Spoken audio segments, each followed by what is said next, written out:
आइए आपको एक महाभारत से जुड़ा संदर्भ सुनाते हैं। शीर्षक है यतो धर्म ततो विजय। इसे माधव व कर्ण के मध्य संवाद के रूप में प्रस्तुत किया जा रहा है और मैं हूं आपका दोस्त विजय। माधव, आपने क्यों कष्ट किया? आप संदेशा भिजवा देते, मैं स्वयं आपके द्वार आ जाता। कर्ण, दुर्योधन के हट ने युद्ध को निमंत्रण दिया है। अपने भाइयों का अधिकार छीनकर अधर्म किया है। कौरवों और पांडवों के युद्ध में समस्त भारत के कई वीर योद्धा धराशायी होंगे, कई स्त्रियों के सुहाग उजड़ेंगे और कई माताएं और बहनें विलाप करेंगी। अधर्म और असत्य का साथ देने के कारण कर्ण, तुम भी दुर्योधन के साथ अन्याय और पाप के भोगी बनोगे। अधर्म का साथ त्याग दो कौन्ते, अधर्म का साथ त्याग दो। सत्य के मार्ग को अपनाओ और अपने अनुज भ्राताओं का साथ दो। उन्हें उनका अधिकार प्राप्त करने दो। स्वयं अधर्म और अन्याय के पाप से मुक्त हो जाओ। पाप से मुक्त हो जाओ कर्ण, पाप से मुक्त हो जाओ। माधव, कौन्ते, तो आपको भी ज्ञात है कि मैं कौन्तेय हूं और पितामह भीष्म को भी ज्ञात था कि मैं कौन्तेय हूं। तभी तो उन्होंने अपने रणभूमि में रहते हुए मुझे रण में उतरने नहीं दिया। किंतु माधव, मेरा धर्म मेरे मित्र की रक्षा करना है। मेरे जीवित रहते मेरे मित्र का कोई बाल भी बांका नहीं कर सकता है। यदि मृत्यु भी उसके निकट आएगी तो उसे पहले मुझे परास्त करना होगा। कर्ण, तुम एक महावीर हो और मैं तुम्हारी गरिमा को प्रणाम करता हूं, किंतु तुम जिसे मित्र कह रहे हो वह एक दुष्ट, अधर्मी और पापी है। उसने अनेकों बार पांडवों के साथ छल किया है, उनकी हत्या करने का भी प्रयास किया है और तुम भी उसके इस कुकर्म से अनभिज्ञ नहीं हो। अभी भी समय है कर्ण, तुम इस दुराचारी दुर्योधन का साथ त्याग दो और सत्य का साथ दो। पितामह भीष्म अपने वचन से विवश थे, इसलिए वो अधर्म का साथ दे रहे थे और इसलिए आज वो वाणों की सैया में लेटे हुए हैं, अत्यंत कष्ट और पीड़ा सह रहे हैं और अपने अंतिम क्षण की प्रतीक्षा कर रहे हैं। आचार्य द्रोण भी अपने कर्तव्य का पालन करने के लिए दुर्योधन का साथ दे रहे हैं, किंतु उन्हें भी यह ज्ञात है कि वो अधर्म का साथ दे रहे हैं। उनकी विवशता है, वो अपने वचन से बंधे हुए हैं।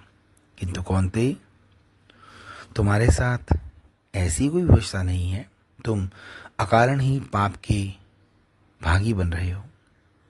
माधव, दुर्योधन का आचरण दूसरों के लिए चाहे जो भी हो, किंतु मेरे लिए उदार है।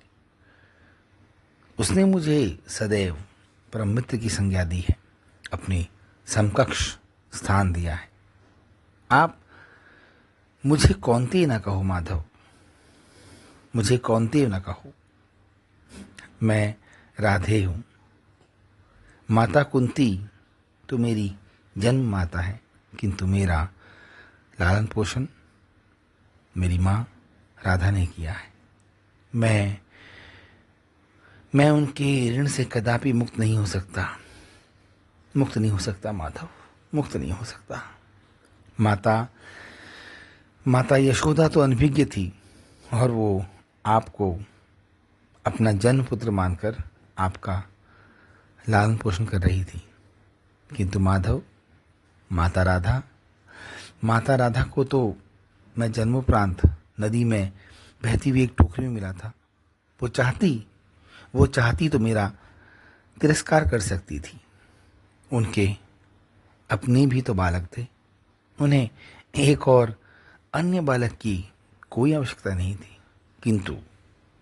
किंतु उन्होंने मेरा तिरस्कार नहीं किया माधव, उन्होंने मेरा तिरस्कार नहीं किया, अपितु इसके विपरीत एक असहाय, अबोध नवजात शिशु को उन्होंने स्वीकार किया और अपने पुत्रों के समान प्रेम दिया।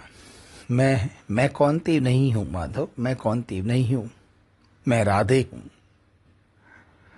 मैं राधे पुत्र कर्ण हूं माधव, मैं राधे पुत्र कर्ण हूं।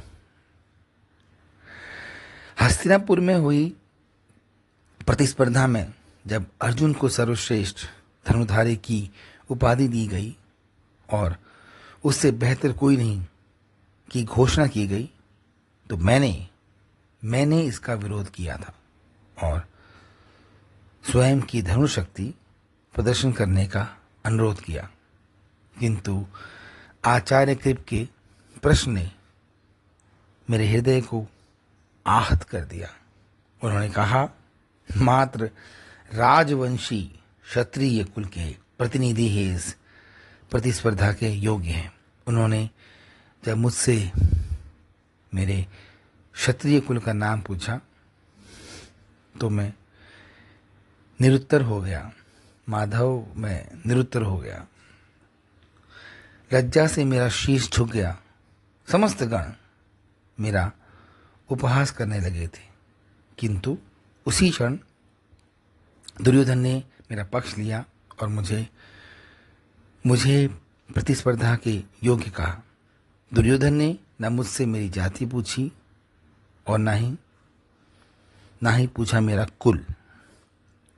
दुर्योधन ने कहा, यदि राजा ही इस प्रतिस्पर्धा के योग्य है तो मैं अपने मित्र को अंग देश का राजा नियुक्त करता हूं।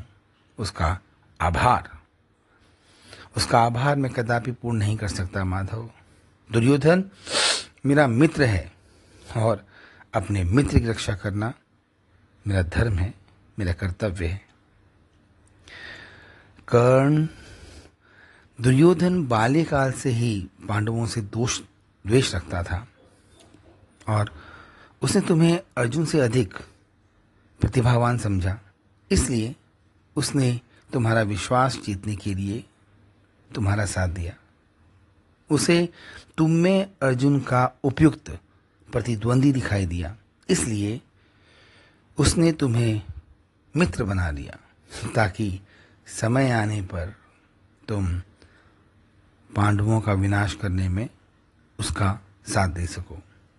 एक मित्र का परम कर्तव्य होता है कि वह अपने मित्र को कदापि अनीति, अधर्म, अन्याय और असत्य के पथ पर ना जाने दे, और यदि उसके समझाने के पश्चात भी मित्र उसकी बात ना माने तो उसे उसका त्याग कर देना चाहिए। कर्ण, त्याग कर देना चाहिए, समझे? कर्ण, अकारण ही तुम अपने मित्र दुर्योधन का साथ देने के लिए कलंकित हो जाओगे। संसार तुम्हें अधर्मी कहेगा, तुम्हें दुर्योधन के समान ही स्वार्थी कहेगा। जो भी व्यक्ति अधर्म के मार्ग पर चलता है उसका विनाश निश्चित होता है।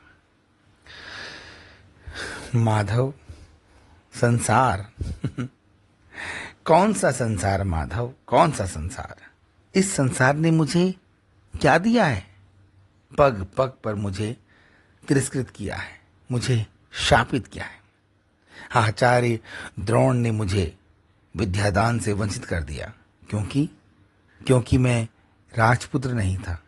विद्या ग्रहण करने के लिए मैं गुरु परशुराम जी के पास गया।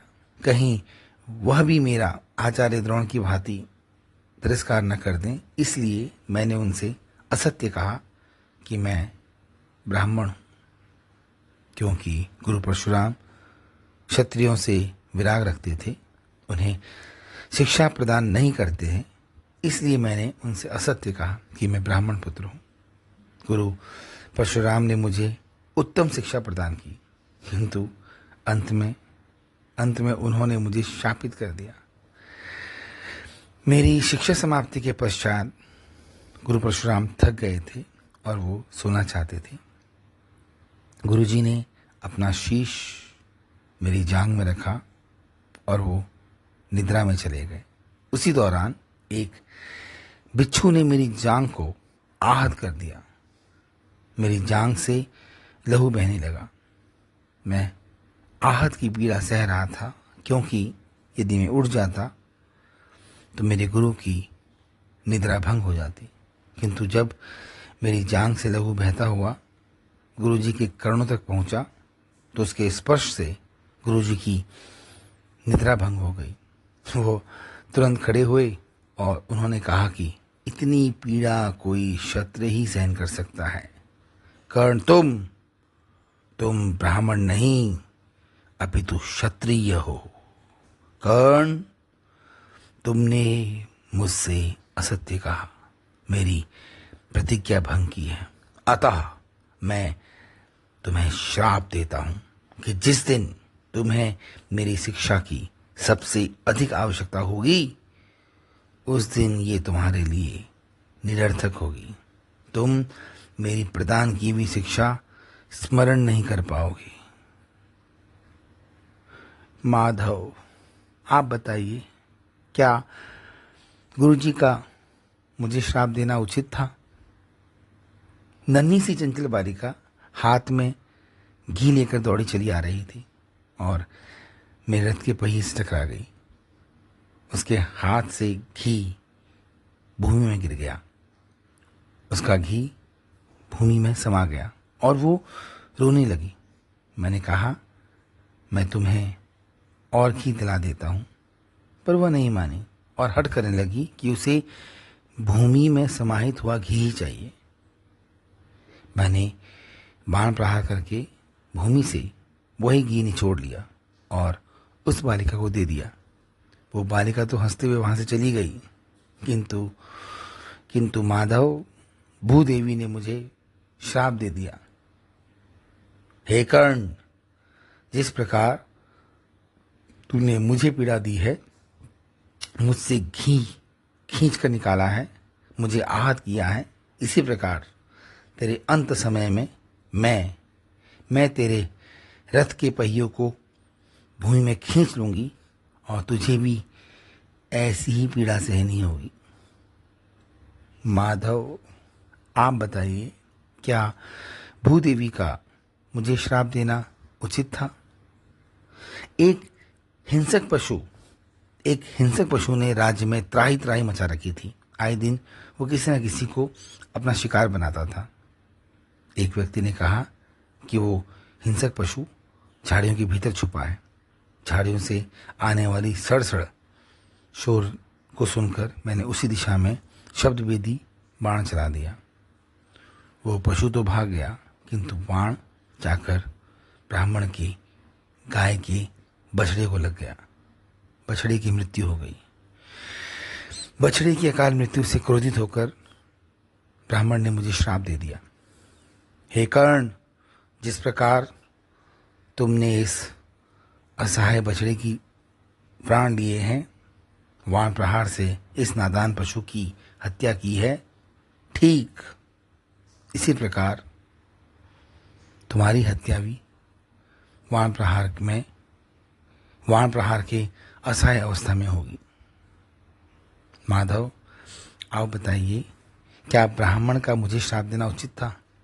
पितामह भीष्म के धराशायी होने के पश्चात माता कुंती को ज्ञात हो गया कि अब मैं रणभूमि में उतरने वाला हूँ।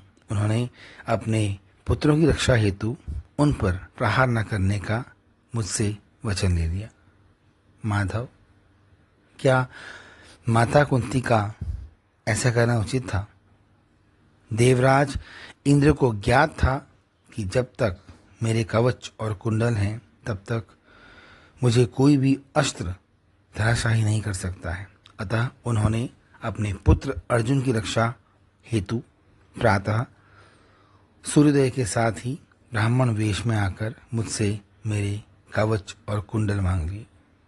माधव, क्या देवराज इंद्र का कवच कुंडल मांगना उचित था? कौन है संसार में, बताइए माधव, कौन है संसार में दुर्योधन के अतिरिक्त जो मेरा भला चाहता है? दुर्योधन ने सदैव मेरा सम्मान किया है। भीम और अर्जुन ने तो अनेकों बार मुझे सूत पुत्र कहकर लज्जित किया है। आज इस कठिन घड़ी में मैं मेरे मित्र को मेरी आवश्यकता है, तो क्या मैं उसे पीठ दिखा दूं? कदापि नहीं माधव, कदापि नहीं।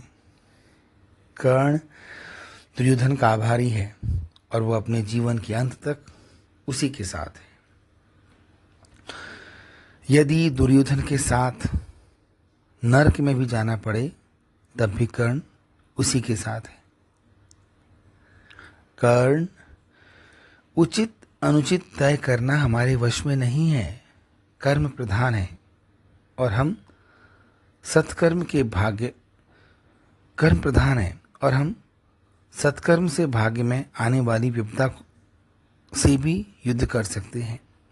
ज्ञान ही कर्म के उत्कर्ष का परम बिंदु है। अज्ञानी मत बनो। कर्म ही धर्म है और धर्म ही कर्म है। दुर्योधन का कर्म नहीं अपितु कुकर्म है और कुकर्म ही अधर्म का जनक है। भावनाओं और आवेश के बंधनों से मुक्त होकर निर्णय लो कर्ण। मात्र दुर्योधन का विचार मत करो, उन समस्त लोगों का विचार करो कर्ण जो तुम्हारे बाणों के प्रहार से अकारण ही मृत्यु को प्राप्त हो जाएंगे। उन माताओं, बहनों और सुहागिनों का विचार करो कर्ण जिनके पुत्र, भ्राता और सुहाग तुम्हारे कारण उनसे सदा के लिए बिछड़ जाएंगे। अन्याय मत करो कर्ण, अन्याय मत करो। युद्ध के परिणाम की कल्पना करो, अकारण ही भयावह परिणाम का कारक मत बनो। माधव, आपको क्या लगता है मुझे युद्ध का परिणाम नहीं ज्ञात है? माधव, पांडवों की विजय होगी क्योंकि उनके साथ आप हैं। जिसके साथ त्रिलोकीनाथ है उसकी पराजय कदापि नहीं हो सकती माधव, उसकी पराजय कदापि नहीं हो सकती। यदि मैं अपने मित्र दुर्योधन का साथ त्याग कर पांडवों में सम्मिलित हो जाऊंगा तो युद्धोपरांत महाराज युधिष्ठिर ज्येष्ठ होने के नाते अपने स्थान पर मुझे सम्राट बना देंगे, जो मुझे कदापि स्वीकार नहीं है। नहीं माधव, नहीं, मुझे ऐसी कोई अभिलाषा नहीं है। यहाँ तक मित्र दुर्योधन का साथ दिया है और मैं आगे भी उसी का साथ दूंगा। आपसे विनती है कि आप मेरे अनुज भ्राताओं को मेरा सत्य ना बताएं, अन्यथा वो मुझ पर प्रहार नहीं कर पाएंगे माधव, प्रहार नहीं कर पाएंगे। मैं मित्र दुर्योधन का ऋणी हूं और अब इस ऋण से मुक्त होने का समय आ गया है माधव। मुझे मेरे मित्र के लिए प्राण निछावर करने दीजिए माधव, मुझे मेरे मित्र के लिए प्राण निछावर करने दीजिए। मैं मेरे मित्र का साथ कदापि नहीं त्याग सकता हूं। आज तक उसी के लिए जीवित रहा हूं और अब उसी के लिए अपने प्राण अर्पण करूंगा। ठीक है कर्ण, यदि तुम्हारी यही इच्छा है तो अब मैं तुम्हें और आगे कुछ नहीं कहूंगा। यतो धर्म ततो विजय, जहां धर्म है वहां विजय है।